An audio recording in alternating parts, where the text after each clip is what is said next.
Hey everybody out there, here's another little update on what's going on with the Malibu Grand Prix, and for what it seems to be, it's a virage because of the Wankel engine on it. So this thing, I've finally got some parts here, just got new ignition coil. Still got to get some stuff for the spark plug wires. Had my buddy come over and help me with, we were blasting a bunch of parts in the cabinet and did a little blast in and throw some high temp ceramic paint on here, aluminum color, just to kind of clean it up, which I mean really makes a big old difference, you know? Just to kind of show you, I mean, this thing sits on here and they got points and everything inside of here, but you can see the big difference of before and after. It needed a lot of that. I'll just leave that on there for now, but kind of pan around here and show you carb and all that. You know, I've already went through the carb and put a little things for wide open throttles this way, the choke goes this way, because once you put everything together, it's kind of really hard to identify you know, which way everything goes and how it's made. And somebody looks like they TIG welded this whole cover with a little flat plate and bolts from the inside here, just kind of hold it on. And I know for sure I'm gonna have to do something to fix all of this stuff. It's kind of like them Comet torque converter deal they got on go-karts. So we'll have to do something. This one seems to bind up a little bit, but then after you spin it, it usually spins pretty free. But like with anything, on this rear end, you spin one way, the other side goes the total opposite way, and those still spin pretty freely. But I was able to get all the parts for the carb, all that stuff's good and done, and the air box for the carburetor, I'm still trying to locate the air filter.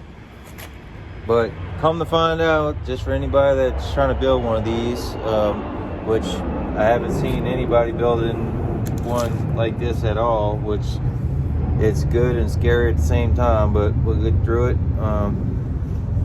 Alright, so these brakes, come to find out, they got this Bendix wheel cylinder here, and the wheel cylinder, I was checking it out, I'm like, hey, they get a part number on there, let's check it out, see what's up with that. So, you know, I went through, looked it up, come to find out, it's actually off of like an Easy Go golf cart, which the ones you used to see at the playground all the time in the younger days.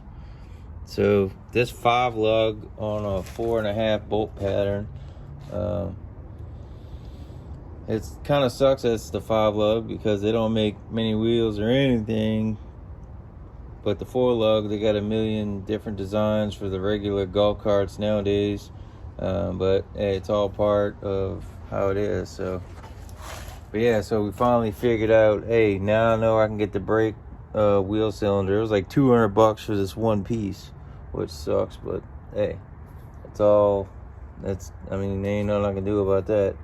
And as far as the brake lines go, I mean, they're pretty simple.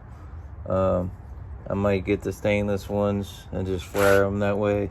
They won't be all rusty like these. Are pretty rusty and crusty for sure. But you can see the designs of this thing, how they got like, I mean, they got a whole freaking leaf spring that goes all the way across. It's kind of weird, but it's got a leaf spring. So that's it's a rebound, and then it's got a shock on, you know, right on the outside right here that just kind of goes around and gives it this dampening, which, I mean, there's no adjustability, but we'll see what it does, you know. That's how it's made. It's freaking old as hell anyway, but So I was excited to be able to at least locate some brake parts, because I can't call anybody for information. It's not like the Lola cars where you can buy parts and be good. There is no parts. Like, you can get whatever go-kart parts, you might be good. I mean, if any of you guys have any ideas or suggestions, look, I'm all for it. Please comment in the section below and let me know, you know, if you guys know anything about these snowmobile engines, you know. I mean, I'm very mechanically inclined, so I could rebuild it. It does have good compression and seems to turn over pretty nicely. And the apex seals, they actually seem to have some use possibly left to them. They're, you know,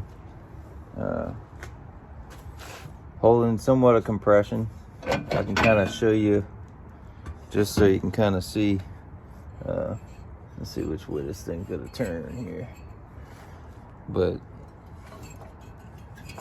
like, you turn it and it hits that hard spot like a piston would. So I'm pretty sure if it's low compression, it spins enough with the starter, it should run. The guy said it ran 5 years ago, but I think probably not, because it's missing brake parts and everything. So if it was running, it wasn't driving, that's for sure. But hey, look, it's still a cool project. And you know, everybody was so interested to see this thing.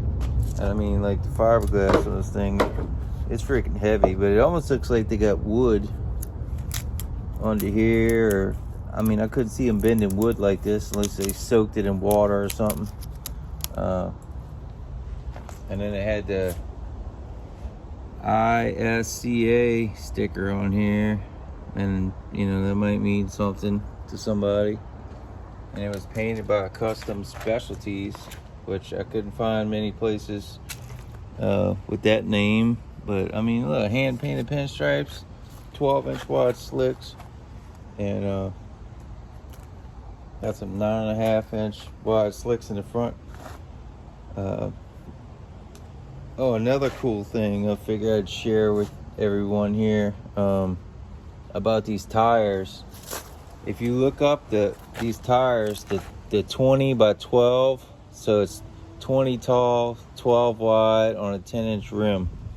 Well, if you look up tires now, it goes from a 12-inch wide, and then it'll be like a 20 or a 21 tall on a 10-inch rim. So these two numbers are actually switched, because I was trying to do search to find tires. I couldn't find one, but then I've seen a couple of Lola guys running these other tires, but these numbers are switched. So these are Electra brand tires, so I don't know if maybe this was I don't even know if they make these anymore. But I mean, the front's got Goodyears, and they don't have, you could do a Google search and it doesn't pull up anything at all, which, whatever, it sucks. So you try to find parts for a car that doesn't exist, and you find a tire size that doesn't exist. But this is Goodyear. Like, nobody made this in their oven with a freaking light bright set or anything stupid.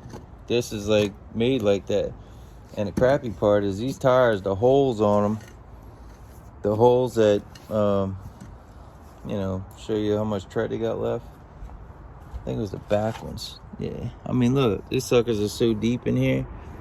I mean, these were like brand new tires. They got wasted. They didn't even get burned off. That's terrible. So it's just a little bit of an update, what's going on. You know, I was able to get some parts, and we're still working on parts, you know. Oh, a couple more cool things. This fuel pressure regulator, which is pretty easy to find. Pretty heavy duty thing here, made by Flow Right. This, and then we had this belt, was a Gates belt, which is a good thing. So I can actually find one of these 6096. I'll be able to locate that. But I'm trying to figure out why this thing I'm gonna put this cover back on and show everybody. The fuel pump is it's got a Ford fuel pump. Why the hell does it have a Ford fuel pump? I don't know. I'm not hating on Ford. Ford does. I built plenty of Fords for people. So, if anybody knows what the hell this is, this is a Ford fuel pump, and it says freaking Ford on there. You know, it's definitely Ford, and it has a part number, which I probably, could have probably went and looked it up, but this little deal is cool, man. The way it's made, it's you got your fuel pump, and it actually mounts to the engine, and when the engine spins, this little bearing right here spins, and it pulsates and gives you fuel, but just the engine spinning, and this is actually supposed to be like a little recoil or something here.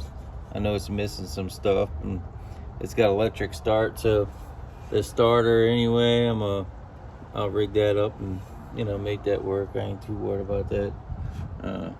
This thing's been around the block a few times, so alright, well, I don't want to drag this out too long, but I just want to kind of have a little information to update.